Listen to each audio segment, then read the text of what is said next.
নমস্কার বন্ধুরা, আজ নিয়ে এসেছি আলু সয়াবিনের দুর্দান্ত স্বাদের নিরামিষ রেসিপি।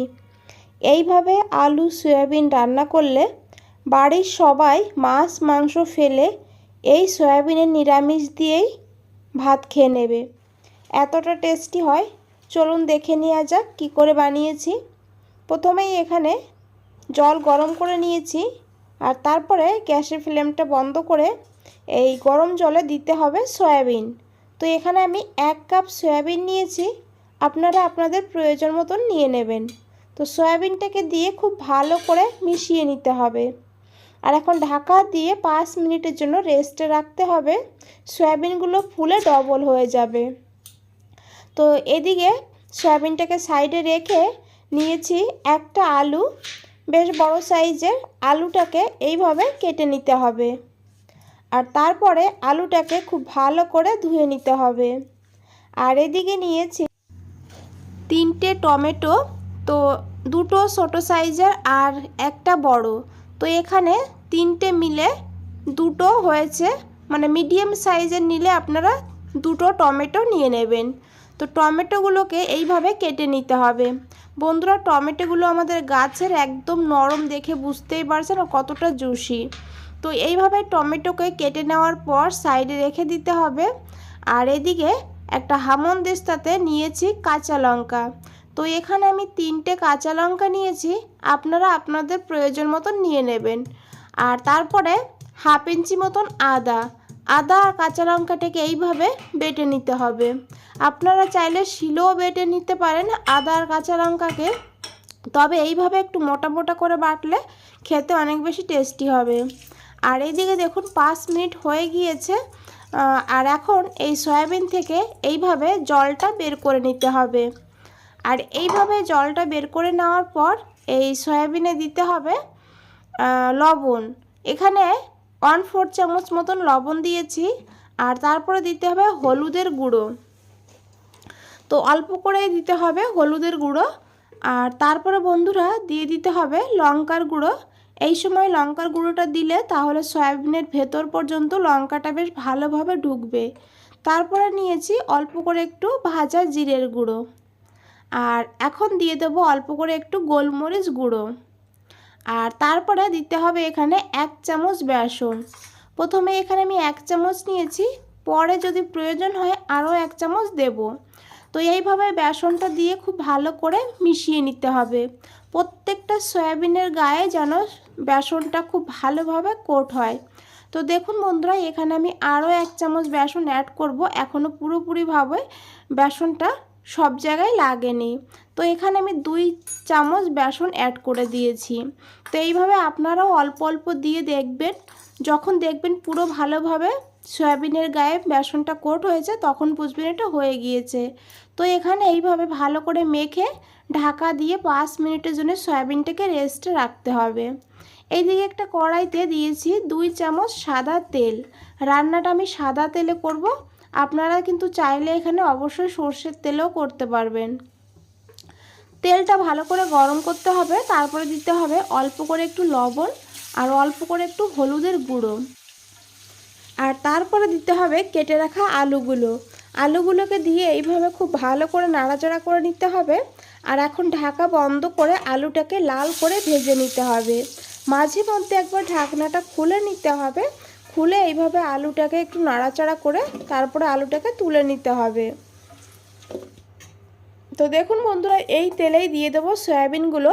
তো দেখুন সয়াবিনটা কত সুন্দরভাবে এখানে মশলার সঙ্গে মেখে আছে, আর বেসনটা কিন্তু বেশ ভালোভাবে সয়াবিনের গায়ে লেগে আছে। তো সয়াবিনটাকে দিয়ে দিয়েছি, আর এখন লো টু হাই ফ্লেমে সয়াবিনটাকে ভেজে নিতে হবে কিছু সময়। এইভাবে ভাজতে ভাজতে দেখবেন সয়াবিনের হালকা কালার চেঞ্জ হয়ে গিয়েছে, তখন বুঝবেন এটা হয়ে গিয়েছে। আর তখন এটাকে তুলে নিতে হবে। তো দেখুন বন্ধুরা, সয়াবিনটাকে আমি তুলে নিয়েছি এখানে। আর এই তেলেই দিয়ে দেবো আরও 2 চামচ তেল। তেলটাকে খুব ভালো করে গরম করতে হবে। তারপরে এখানে দিতে হবে একটা শুকনো লঙ্কা, একটা তেজপাতা, আর দিয়ে দিতে হবে এখানে বন্ধুরা 2 টুকরো দারচিনি, আর নিয়েছি এখানে একটু জয়িত্রী। আর এখন দিয়ে দিতে হবে 1/2 চামচ গোটা জিরা, আর এখন এই মশলাটাকে একটু ভেজে নিতে হবে। তো সুন্দর একটা দেখবেন এখানে গন্ধ বের হবে, তখন এখানে দিয়ে দিতে হবে অল্প করে একটু হিং। যেহেতু নিরামিষ রান্না, একটু হিং দিলে তাহলে কিন্তু টেস্টটা অনেকটা বেড়ে যাবে। তো হিংটা দেওয়ার সময় গ্যাসের ফ্লেমটা লোতেই রাখবেন। আর তারপরে দিতে হবে এখানে থেতো করে রাখা আদা আর কাঁচা লঙ্কা। তো আদা আর কাঁচা লঙ্কাটাকে একটু ভেজে নিতে হবে। আর তারপরে এখানে দিয়ে দিতে হবে কেটে রাখা টমেটো। টমেটো দেওয়ার পর দিয়ে দিতে হবে পরিমাণ মতন লবণ। এই রান্নাতে যতটা লবণের প্রয়োজন ততটাই দিতে হবে। আর লবণটা এই টমেটোর উপরে দিলে তাহলে টমেটো খুব তাড়াতাড়ি করে নরম হয়ে যাবে। তো কিছু সময় এইভাবে ভেজে নিতে হবে টমেটোকে। আর তারপরে এখানে দিতে হবে 1/4 চামচ হলুদের গুঁড়ো। আর দিয়ে দিতে হবে এখানে ভাজা জিরের গুঁড়ো 1/2 চামচ। আর তারপরে দিয়ে দিতে হবে এখানে কাশ্মীরি লঙ্কার গুঁড়ো 1/2 চামচ। আপনারা চাইলে লাল লঙ্কার গুঁড়োও দিতে পারেন। আমি এখানে কাঁচা লঙ্কা দিয়েছি, তাই লাল লঙ্কার গুঁড়োটা স্কিপ করে দিয়েছি। আর তারপরে বন্ধুরা এখানে দিয়েছি আমি 1/2 চামচ কিচেন কিং মশলা। তো কিচেন কিং মশলা যদি না থাকে তাহলে এখানে ধনের গুঁড়ো আর গরম মশলার গুঁড়ো দিয়ে দেবেন 1/2 চামচ করে। তো দিয়ে তেলের সঙ্গে খুব ভালো করে এই মশলাটাকে একটু মিশিয়ে নিতে হবে। তারপরে দিয়ে দিতে হবে অল্প করে একটু জল।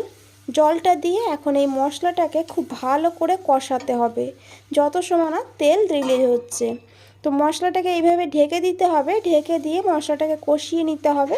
দেখুন এখানে 2-3 মিনিটের জন্য ঢেকে দিয়েছিলাম লো ফ্লেমে, আর মশলাটার কালারটা কত সুন্দর হয়েছে।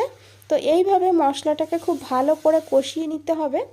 আর এখন এখানে দিতে হবে কয়েক দানা চিনি। আর চিনিটা এখানে অবশ্যই দেবেন অল্প করেই।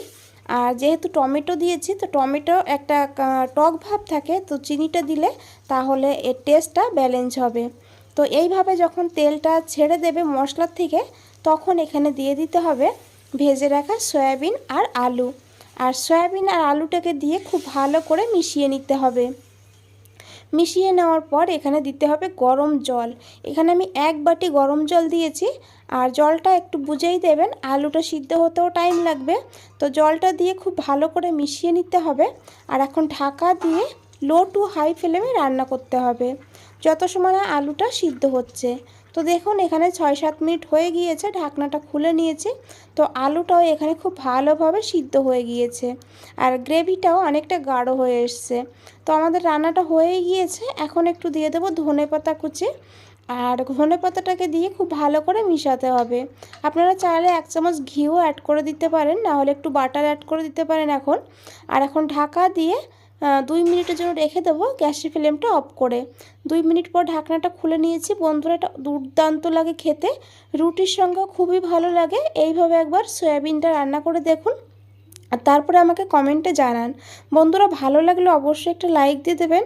আর নতুন বন্ধুদের বলছি চ্যানেলটা সাবস্ক্রাইব করে পাশে থাকবেন। আর দেখুন বন্ধুরা এখানে আমার রান্নাটা একদম রেডি। বন্ধুরা আজ তাহলে এই পর্যন্তই, ফিরে আসছি নতুন কোনো রেসিপি নিয়ে। ভালো থাকবেন, সুস্থ থাকবেন। ধন্যবাদ সবাইকে।